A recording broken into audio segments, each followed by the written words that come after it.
This is the introduction part of exercise 1.6 that is the law of algebra of states। तो अच्छे से समझेंगे, इसमें बहुत कुछ है। इसमें ये बेसिक्स है, जितना भी आप आगे पढ़ेंगे ना, जितना भी प्रूफ होगा ना, इसी कॉन्सेप्ट पे होगा।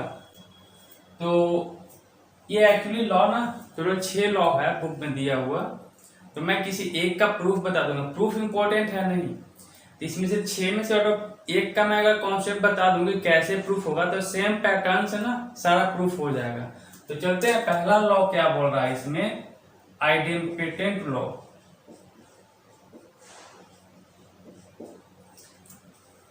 आइडेम्पिटेंट, एक मिनट स्पेलिंग देख लूं, POTENT, POT, आइडेम्पोटेंट लॉ। ये क्या बोलता है, ए यूनियन ए, कोई ए सेट है उसी का यूनियन बनाए, ए ही मिलेगा हमको। ये तो यूनियन ऑफ सेट का लिए ये लॉ हो गया।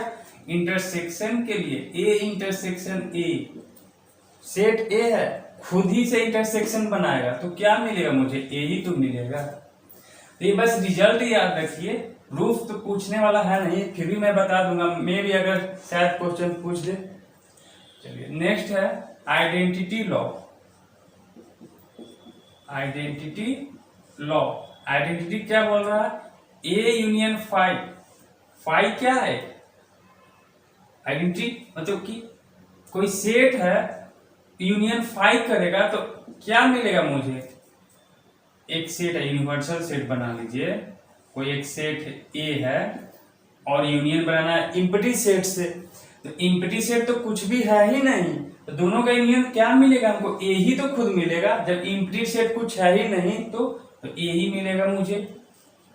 नेक्स्ट, इसका इंटरसेक्शन क्या हो जाएगा, अगर यही बात करें, A intersection phi, empty set है नहीं, कुछ भी एलिमेंट है ही नहीं उसमें, ए सेट है उसमें एलिमेंट है, कुछ में से कुछ भी नहीं, दोनों में कॉमन कुछ आएगा नहीं, यही मिल जाएगा हमको। नेक्स्ट थर्ड है law of universal. Law of universal क्या बोलता है, कोई सेट है ए यूनियन, अब देखिए यहाँ पे यूनियन का सिंबल और यूनिवर्सल का, यूनिवर्सल जब बोला रहा ना तो यूनिवर्सल सेट का मिलेगा, तो यू यूनिवर्सल मैं इस तरह से लिख रहा हूं, set A union universal set, दोनों का यूनियन क्या आएगा मुझे, यूनिवर्सल सेट ही तो आएगा। ए का सारा एलिमेंट, यूनिवर्सल का सारा element, common element should be taken only once, यही तो बताया था यूनियन का डिफिनीशन। दोनों में तो क्या आएगा, यू आएगा। इसका इंटरसेक्शन में देखें, सेट ए और यूनिवर्सल सेट का इंटरसेक्शन क्या मिलेगा मुझे, ए ही तो मिलेगा, ए मिलेगा, इसमें यूनिवर्सल सेट नहीं मिलेगा। दोनों में कॉमन सिर्फ खोजना, कॉमन क्या आएगा, ए ही आएगा कॉमन। अब वेन डायग्राम से अगर समझें, ये पूरा यूनिवर्सल सेट हो गया, ये सेट ए हो गया, तो दोनों में कॉमन क्या मिल रहा है, ये पूरा यूनिवर्सल सेट पूरा, और ए ये वाला कॉमन क्या है, यही तो है, सेट ए ही तो है, तो ये लॉ ऑफ यूनिवर्सल सेट हो गया। नेक्स्ट फोर्थ लॉ क्या है, commutative law. Commutative law, commutative law आप लोग पढ़ चुके हैं क्लास 6 से, कम्यूटेटिव, एसोसिएटिव, डिस्ट्रीब्यूटिव, तो वही तीनों कॉन्सेप्ट इसमें भी है। आप क्या करें, ए यूनियन बी करें या फिर बी यूनियन ए करें, बात एक ही है।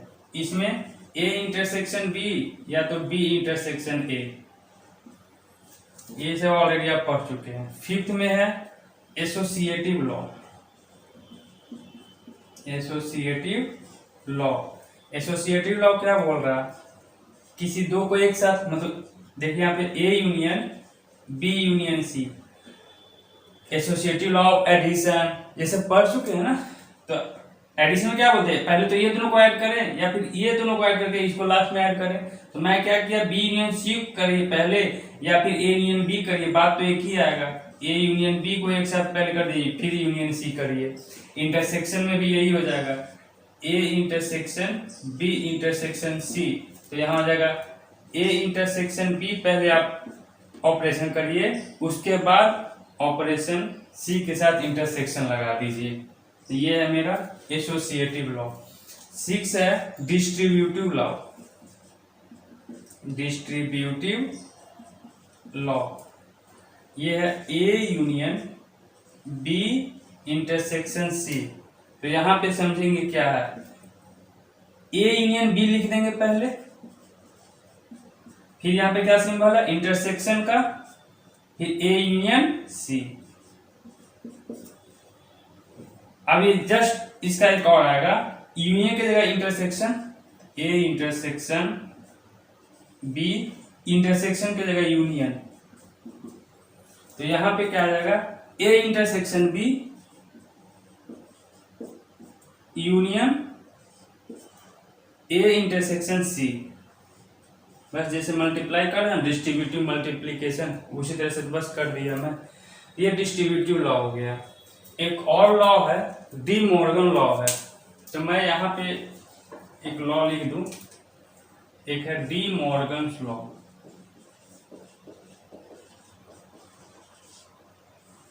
डी मॉर्गन लॉ क्या है, इसमें भी दो है। फर्स्ट है ए यूनियन बी का complement. Actually De Morgan law complement of set का ये क्या है, प्रॉपर्टी है। आप इसको लॉ बोल सकते हैं या प्रॉपर्टी बोल सकते हैं। ये सारा यूनियन का प्रॉपर्टी है, इधर सारा इंटरसेक्शन का प्रॉपर्टी है। तो यूनियन हो गया, इंटरसेक्शन हो गया, क्या बच गया, कॉम्प्लीमेंट बच गया। तो ये एक्चुअली कॉम्प्लीमेंट का है, तो मैं सिंपल अलग से क्यों उसमें डाल दूं, इसमें लगा दिया मैं डी मॉर्गन लॉ। तो ए यूनियन बी का कॉम्प्लीमेंट अगर रहे तो मैं इसको लिख सकता हूं ए कॉम्प्लीमेंट, यूनियन है तो यहाँ पे क्या लगा देंगे इंटरसेक्शन बी का complement. Second, A intersection B का कॉम्प्लीमेंट रहे तो मैं यहाँ पे करूंगा ए कॉम्प्लीमेंट, इंटरसेक्शन है तो यहाँ पे क्या लगा देंगे बी, यूनियन लगा देंगे। ये मेरा डी मॉर्गन लॉ हो गया। और भी अगर देखना चाहते हैं कॉम्प्लीमेंट ऑफ सेट, ये ना प्रॉपर्टी कॉम्प्लीमेंट ऑफ सेट्स का ही है, कॉम्प्लीमेंट ऑफ सेट्स। इसी का और भी प्रॉपर्टी देखे तो डी मॉर्गन लॉ इसी में आ जाएगा प्रॉपर्टी। और देखे इसका तो और क्या होगा, आप सोचिए ए कॉम्प्लीमेंट है, फिर इसका होल कॉम्प्लीमेंट बनाए। ए सेट है, उसका कॉम्प्लीमेंट, फिर उसका कॉम्प्लीमेंट, यही आता है। अब इससे आप देखिए ना, वेन डायग्राम से समझे बात को। ये कोई सेट ए है, ए कॉम्प्लीमेंट, ये इन्वर्स है, ए कॉम्प्लीमेंट मतलब ये सारा हो जाएगा, ये सारा हो गया, क्लियर। अब इसका कॉम्प्लीमेंट, इसका कॉम्प्लीमेंट क्या होगा, यही तो आएगा। फिर ये सारा एलिमेंट नहीं होगा, ये सारा एलिमेंट नहीं होगा, क्या बचेगा, ये आएगा। तो खुद फील करना सीखिए आप। और क्या हो जाएगा, यूनिवर्सल का कॉम्प्लीमेंट। तो यूनिवर्सल सेट वेन डायग्राम में ये है, ये यूनिवर्सल सेट है। तो इसका कॉम्प्लीमेंट क्या होगा, फाई ही तो आएगा, एम्प्टी सेट। तो इतना आप लॉ नोट कर लें। उसके बाद इसका एक प्रूफ, किसी एक सारा का, या तो आप इसका प्रूफ करें, इसका प्रूफ, इसका सारा का, या फिर डी मॉर्गन लॉ का प्रूफ करें। सब एक पैटर्न अगर सीख जाएंगे, सारा प्रूफ आप खुद से कर लेंगे। तो मैं डी मॉर्गन लॉ का ये प्रूफ मैं करके बता दे रहा हूं, क्योंकि ये डी मॉर्गन लॉ इंपॉर्टेंट है। तो मैं इसका प्रूफ मैं बताने जा रहा हूं, तो इसको आप नोट कर लें।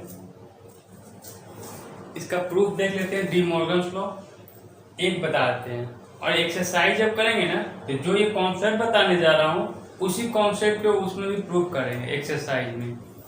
तो इसको प्रूफ करने के पहले दो कॉन्सेप्ट है जो मैं पहले बता चुका हूँ। एक्सरसाइज 1.4 में जब मैं सबसेट का इंट्रोडक्शन पार्ट बता रहा था, तो मैं बस वो रिजल्ट आपको रिकॉल करवा दे रहा हूँ। कॉन्सेप्ट समझना है तो फिर से जाके आप एक्सरसाइज 1.4 का सबसेट का इंट्रोडक्शन पार्ट और एक्सरसाइज 1.4 में क्वेश्चन नंबर 11, 12, 13 जो बताया हूँ उसमें वो कॉन्सेप्ट बताए हैं। इसमें क्या बताया हूँ कि यदि इफ सपोज मान लीजिए कि x बिलोंग्स टू a है, if x belongs to a and x belongs to b, यदि ये रहे then we can say implies that a is a subset of b। इसका कॉन्सेप्ट समझ लें, मैं बस ये डायरेक्ट रिजल्ट यूज करूंगा कि एक ऐसा एक एलिमेंट है जो a से बिलोंग कर रहा है और वही एलिमेंट b से भी बिलोंग कर रहा है, तो बोलेंगे कि a क्या होगा, b का सबसेट, पहला। सेकेंड, जो क्वेश्चन 11, 12, 13 में बताया हूं, a is a subset of b if a is a subset of b and b is a subset of a। अगर ये कंडीशन दिया हुआ है कि a अगर b का सबसेट है और b फिर रिटर्न a का सबसेट है, तो देन इम्प्लाइज दैट क्या बोलेंगे, a इक्वल टू b, दोनों सेट क्या होगा, इक्वल होगा। लॉजिक सही बात है भाई। चलिए यही दो कॉन्सेप्ट का हम यूज करेंगे इसमें प्रूफ करने के लिए ना, ओवरऑल और एक्सरसाइज में। तो जब मैं ये करवा रहा था तो वहां बताया भी था कि ये बहुत इंपॉर्टेंट है। तो चलिए मैं क्या कर रहा हूं, ये कॉन्सेप्ट का भी मैं यूज करने जा रहा हूं। कोई सेट ए है तो एक्स बिलोंग कर रहा है ना, तो ये एक्चुअली एक सेट ही ना होगा। तो हम मान लेते हैं let X be any element, X कोई भी एक एलिमेंट है जो बिलोंग कर रहा है ए यूनियन बी से। मान लीजिए let X be any element, then X belongs to A union B का complement. X be any element of, मान ले यहाँ पे, ऑफ ए यूनियन बी का कॉम्प्लीमेंट। ये एक सेट होगा, उस सेट में से कोई एक एलिमेंट उठा लिए, उसको बोल दिए कि एक्स है, तो वो एलिमेंट इससे बिलोंग करेगा ही करेगा ना। अब ए यूनियन बी से कॉम्प्लीमेंट से बिलोंग कर रहा है, तो डेफिनेटली है कि X does not belong to A union B. बात को समझे यहाँ पे। अगर मैं वेन डायग्राम से समझाऊं, ये ए है और ये बी है, ए यूनियन बी, तो ये पूरा का पूरा हो गया। कॉम्प्लीमेंट क्या है, ये डॉटेड वाला। तो अगर एक्स यहां पे है, बिलोंग कर रहा है, तो डेफिनेटली है कि इसमें तो बिलोंग नहीं करेगा। वही तो मैं किया। आप ध्यान से यहाँ पे समझेंगे बात को। कह रहा है कि H does not belong to A union B. इसका मतलब अब क्या होगा, कोई ए यूनियन बी सेट बना लेते हैं, या फिर आप यूनिवर्सल सेट। ध्यान से समझ लीजिए, मैं एग्जांपल से दे रहा हूं, कॉन्सेप्ट क्लियर नहीं होगा तो फिर प्रॉब्लम होगा आपको क्वेश्चन बनाने में। यूनिवर्सल सेट सपोज मान लेते हैं 1 2 3 4 5 6 7 8 9 10। सेट ए ले लिए, बी ले लिए। सेट ए सपोज मान लेते हैं 2 3, और बी एक सेट ले लिए 3 4। तो कॉमन एलिमेंट क्या है, 3। तो 3 ए में भी होगा और बी में भी होगा। 2 यहां बना लिए और 4 यहां बना लिए। ए को अब रहने दीजिए, बाहर में लिख लेते हैं। ए यहाँ बी, कोई एक एग्जांपल लेके चल रहा है। बाकी तो 2 3 4 तीन ही एलिमेंट लिखा है। बाकी क्या है यूनिवर्सल सेट का, 1 5 6 7। मैं पुट कर दूं 1 5 6 7 8 9 10, ये कर दिया मैं। अब क्या कर रहा है, कोई एक एलिमेंट है जो ए यूनियन बी से बिलोंग नहीं कर रहा है, तो ए यूनियन बी तो यही ना हो गया। ए यूनियन बी अगर निकालना चाहें तो क्या होगा, 2 3 4। तो ए यूनियन बी से कौन नहीं बिलोंग कर रहा, 6 भी नहीं, तो कोई एक एलिमेंट ले लेते हैं। सपोज मान लेते हैं कि 6 does not belong to A union B. सही बात है ना। ए है बी है, ए और बी दोनों में ये मान लीजिए ए है और हाँ लिख तो दिया हूं मैं ए और बी। 6 जो है ना इसमें बिलोंग कर रहा है, इसमें नहीं ना कर रहा। तो इसका कहने का मतलब कि अगर पूरे कॉम्बिनेशन में 6 और 7 नहीं बिलोंग कर रहा है, इसका मतलब क्या हुआ कि 6 does not belong to A and 6 does not belong to B. कोई ए से भी नहीं बिलोंग करेगा और बी से भी नहीं बिलोंग करेगा। तो मैं यहाँ पे लिख सकता हूं x does not belong to A and x does not belong to B. यहाँ पे डज नॉट कर दीजिए, does not belong to B. अब यहाँ पे बोलिए, मैं रिकॉल करिए कि यूनियन रहता था तो मैं और लिखवाता था, लेकिन इसलिए मैं वहां पे कॉन्सेप्ट बताया था कि रटने की कोशिश मत करिए कि यूनियन के लिए और होगा और इंटरसेक्शन के लिए एंड हो जाएगा। कॉन्सेप्ट से समझे बात को, उसको डिवाइड करें, फील करें, तब क्लियर करें कि हाँ ऐसा होगा। यहाँ पे तो क्लियर हो गया ना कि 6 है जो ए और बी दोनों से नहीं बिलोंग होगा। और क्यों लिखेंगे भाई, और क्यों लिखेंगे? ए में बिलोंग कर रहा है, किसी एक में बिलोंग कर रहा है क्या? किसी एक में बिलोंग करता तब तो और लिखते हैं, नहीं तो इसलिए एंड लिखें।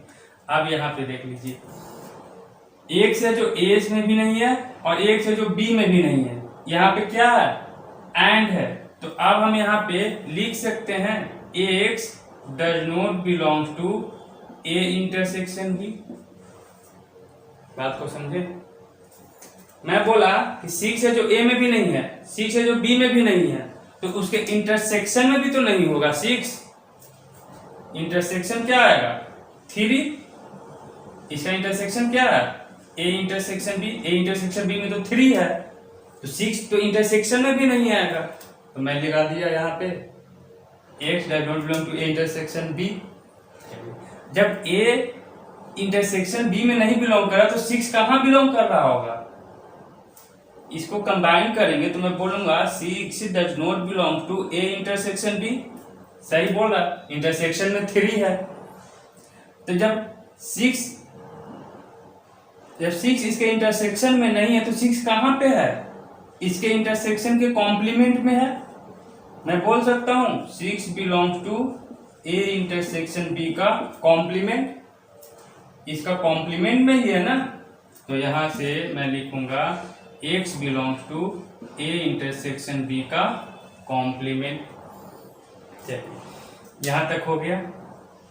अब मैं क्या कर रहा हूं, एक चीज ये लिख दीजिए, क्लियर। अब मैं इसको ना इरेज कर देता हूं।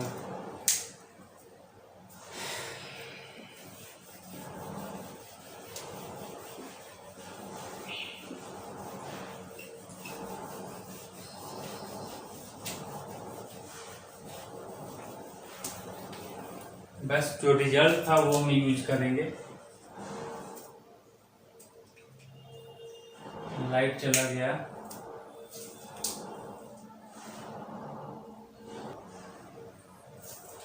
चलिए, लाइट में कुछ प्रॉब्लम होता ही है, तो आगे बढ़ते हैं।